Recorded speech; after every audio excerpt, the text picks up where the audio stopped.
Muchas gracias. Podría darles la respuesta fácil de que en esta ciudad, tras haya 17.000 parados, deberíamos de ocuparnos de ellos y no andar buscando trabajo a otros miles de extranjeros que andan necesitando ayuda. Esa es la respuesta fácil. Pues podría dar la respuesta fácil de que mientras haya una acampada ahí de gente que exige vivienda o que exige vivienda social, que quiere pagar los desahucios, que mientras exista esa acampada ahí, deberíamos de centrarnos en ellos, en lugar de seguir, en lugar de buscar soluciones a gente que vive miles de kilómetros más allá. Pues podría dar la respuesta fácil de que esto es una competencia del Estado, que no compete a las ciudades muchos de los puntos que aquí se desarrollan. Pues podría dar la respuesta más fácil incluso de que España no es una colonia de Alemania y que España no tiene por qué aceptar las cuotas que Angela Merkel nos impone, porque son las que nos imponen. Y el señor presidente de gobierno, Mariano Rajoy, las acepta muy ordenadamente. Pero voy a dar una respuesta un poquito más clara. Angela Merkel, precisamente, ha estado todos estos días haciéndose selfies con refugiados sirios. Y no piensen que yo no tengo sensibilidad hacia este tema. Desde junio del 2011 llevo siguiendo muy de cerca el conflicto sirio y llevo apoyando distintas iniciativas afectadas por la guerra siria. Entonces no me hablen de mi respuesta de cierto de inhumanidad.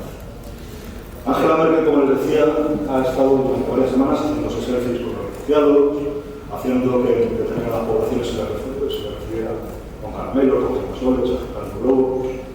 Y lo que ha hecho ha sido provocar un efecto llamada de tal dimensión que Angela Merkel ayer tuvo que decir que las fronteras de Alemania las tenía que cerrar porque no se podían asumir más. Y ese es el problema de seguir una política de demagogia, de buen rollo, de platica con todos. A veces se convierte en un tema. Y quizás esto que ustedes proponen aquí colabore y forme parte de ese sistema. Verán, a día de hoy se mantienen guerras activas en Afganistán, en Birmania, en Chad, en Etiopía, en Irak, en Palestina, en Nigeria, en Pakistán, en República Centroafricana, en Congo, en Somalia, en Sudán, en Yemen, en Siria, por citar los conflictos más conocidos. Hay combates intermitentes en Argelia, en Filipinas, en India, en Sri Lanka y un largo etcétera. Los 14 países con guerras declaradas que he citado en el primer bloque suman en total 750 millones de habitantes. 750 millones. Con que solo un 10% de su población acuda a efectos llamadas, la Unión Europea tendrá que alojar a 75 millones de personas, un 15% más que su población total. Sin recursos, población que tendrá que alojar sin recursos, sin contribuir a los que se les da la manutención, la asistencia médica, escolar, vivienda, con tasas de crecimiento demográfico enormes que desplazarían a la población autóctona, empezando por los que desarrollan los trabajos menos cualificados. Detrás de la tragedia de los sirios hay intereses, hay interesados, hay responsables históricos y hay responsables actuales. Y no somos los ciudadanos españoles, ni los interesados ni los responsables. Hay una responsabilidad que es la del antiguo colonizador.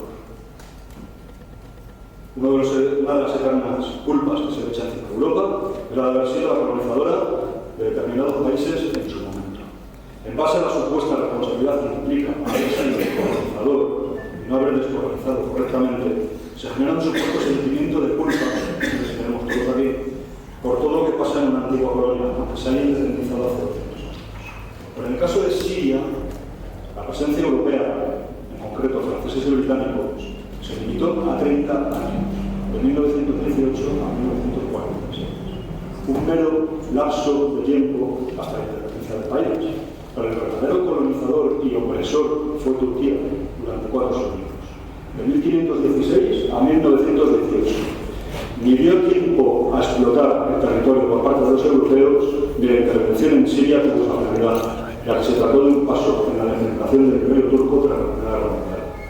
La responsabilidad del antiguo colonizador de Siria recae totalmente sobre el país, que sirve de puente hacia Europa, quitándoselos de encima en vez de pedir a la ONU que le ayude a instalar los campos de refugiados, conforme a lo que establecen los tratados sobre la materia que tiene firmada Turquía con Europa. Hay también la responsabilidad no solo del colonizador, pero en este caso es Turquía, y Turquía es el que sale vencedor en esta carambola de la historia. Turquía se ha anexionado ya el territorio sirio, Turquía se beneficia del tráfico de petróleo y de órganos humanos por parte del Estado Islámico, y Turquía está machacando a la oposición. También está la responsabilidad de quien provocó la guerra actual de Siria. No ha sido Europa quien ha provocado la guerra en Siria. Como mucho, Europa ha practicado seguidismo. Europa le ha dado el visto bueno a los Estados Unidos cuando estos incluyeron a Siria en el famoso eje del mal. Acordaros de Condoleezza Rice, la secretaria de Estado de Bush, cuando decía que Rusia, Corea del Norte y Siria formaban parte del eje del mal y que había que actuar contra ellos. Determinados intereses norteamericanos acusaron a su socio, Arabia Saudí, para que las malas relaciones que enfrentaban a Bashar al-Assad desde que llegó al poder y a Siria en general desde su independencia se hiciesen peores. A la limón con Israel, que son curiosas alianzas, y las otras petromonarquías absolutas vecinas, Emiratos Árabes, Kuwait y Qatar. Estas petromonarquías, estas dictaduras de golfos, llevan años armando y financiando a la oposición al gobierno sirio. No soportan un Estado laico, como es el de Siria, gobernado desde la ciudad para estas petromonarquías, gobernado desde la ciudad para ellos santa de Damasco. No lo soportan. Ni sus relaciones con los rusos. Los enredos políticos de Oriente Próximo poco interesan a los ciudadanos europeos, a los ciudadanos españoles. Pero sí afecta de quien ha provocado la guerra, que es sobre los refugiados, quien es correligionario de los que se ahogan en el Mediterráneo, quien tiene un nivel de vida y una riqueza muy superior al europeo medio, cierre sus fronteras y no acoja a ningún sitio. Y ese es el caso de Arabia Saudí, Kuwait, Qatar, no acoge a ningún sitio. Pero también está la responsabilidad de los políticos. La izquierda, en su particular visión del mundo, siempre defiende cualquier causa que agrande la realidad migratoria hacia Europa, buscando la feliz Europa multicultural primera. Pero cuando los migrantes que se asientan son islamistas, los primeros que pagan las consecuencias físicas son aquellos izquierdistas ilusos. Todavía estáis sorprendidos por los asesinatos de los dibujantes franceses llamados de islamistas, como en el caso de Charlie Hebdo y tantos otros. La derecha, sobre todo la más relacionada con el liberalismo económico, tiene su interés en la ingente masa de mano de obra supuestamente dócil que llega a la Unión Europea, que abaratará los salarios y que facilitará la destrucción de los derechos sociales y laborales, generando así más beneficios para las grandes corporaciones internacionales. En este viaje, la derecha liberal se ve apoyada por la izquierda, buscando un fin común, que es la desaparición del Estado Nacional, el único muro de contención que puede frenar a las grandes corporaciones internacionales. Curioso.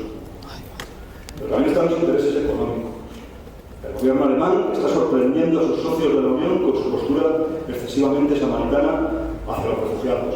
Hasta ayer, ese samaritanismo terminó ayer. Empezó la ministra de Empleo y de Asuntos Sociales, alemana, Andrea Schinares, afirmando: la gente que viene aquí como refugiada debe convertirse rápidamente en vecinos y colegas. O como dijo hace varios días la ministra Fátima Báñez, que decía que los sirios que debíamos alojar aquí iban a dejar de ser sirios para pasar a ser españoles, porque se iban a quedar aquí para siempre y debíamos buscarles un trabajo y una vivienda. Pero poco después hemos oído al presidente de la poderosa Federación de Industrias alemanas, la BDI, la Deutsche Industrie, Ulrich Berillo, en un tono más esclarecedor, que decía: si llegamos a integrarlo rápidamente al mercado de trabajo, ayudaremos a los refugiados, pero a los que nos ayudaremos serán nosotros. Inmediatamente después se publicaba que la región de Osburgo, un consejero intercultural de orientación de la Cámara de la Senado, ya había logrado colocar a 63 jóvenes refugiados en puestos de aprendizaje. Parece que los obreros alemanes hay trabajos que no quieren hacer. Parece que los obreros alemanes no se conforman con la fabulosa idea de los mini-jobs a 400 euros por media jornada. Y hay que buscar una mano de obra más dócil y más barata que siquiera esos mini-jobs. Los bienhechores empresarios alemanes se justifican. La población alemana envejece, quedan vacantes de puestos de trabajo. La población alemana no envejece a voluntad, no dejamos de tener hijos por egoísmo, sino por incertidumbre laboral y la absoluta falta de conciliación familiar que estamos abocados. En los tiempos del baby boom se comentaban la natalidad, los salarios subían, los gobiernos y las empresas premiaban a la. Este plan que tienen empresarios, industriales y demás es un plan maravilloso mientras dure. Más adelante ya veremos. Pero más adelante el obrero, sangrado por los impuestos, estará en paro bajo por tierras fiscales y se romperá todo. Lo mismo ocurrió durante la primera fase de la crisis.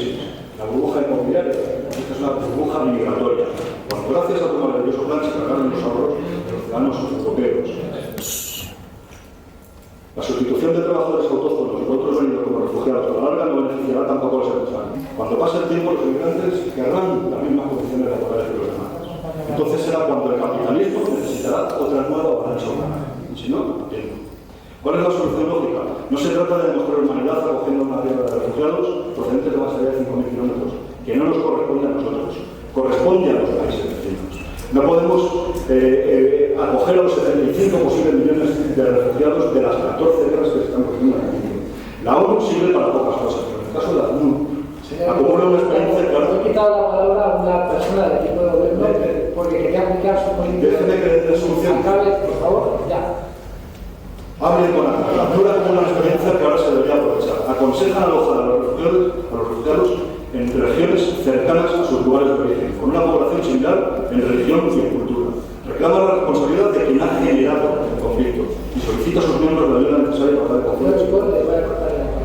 Que sean los países vecinos los que acojan a los refugiados, que sea la ONU la que se haga cargo de ellos, que paguen todos, en especial los países responsables, y que se haga cargo de las ayudas.